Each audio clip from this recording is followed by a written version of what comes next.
Maraming mabuting bagay ang naidulot nito. Sa madaling salita, dapat maunawaan ng tao kung bakit sila nabubuhay. Kung nalilito sila, walang kwentang buhay nila. Bakit tayo dapat manalig sa Diyos? Dahil Diyos ang lumikha ng sangkatauhan. Ang buhay at kamatayan, karamdaman, kaligayahan, kalungkutan, at kapalaran natin ay nasa mga kamay ng Diyos.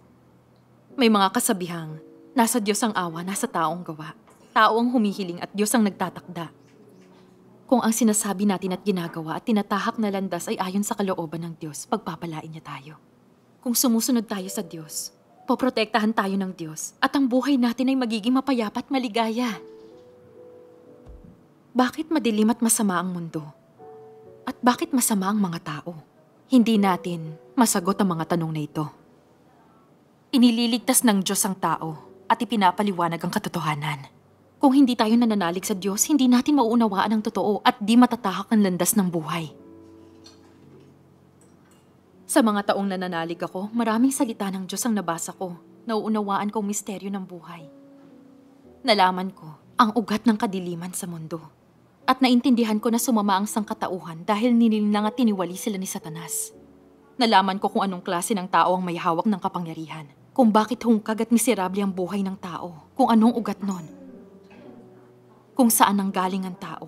At kung saan pupunta ang kalooban ng Diyos sa paglikha ng tao. At ang mga taong inililigtas at isinusumpa ng Diyos. Saan makikita ang katapusan at hantungan ng tao at marami pang iba.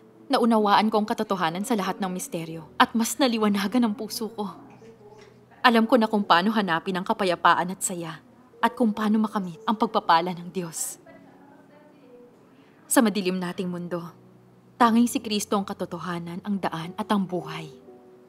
Nang nagpakita siya at kumilos, ang sabi niya, "Mangagsisi kayo, malapit na ang kaharian ng langit." Ngayon nagbalik na ang Panginoong Hesus at ang kaharian ng langit ay dumating na sa lupa. Kung nananalig tayo at sumusunod sa Diyos, makakamit natin ang katotohanan.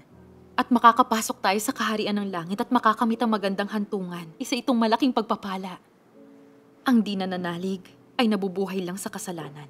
At sa huli kapag dumating ang malaking sakuna, diretso silang mahuhulog sa impyerno.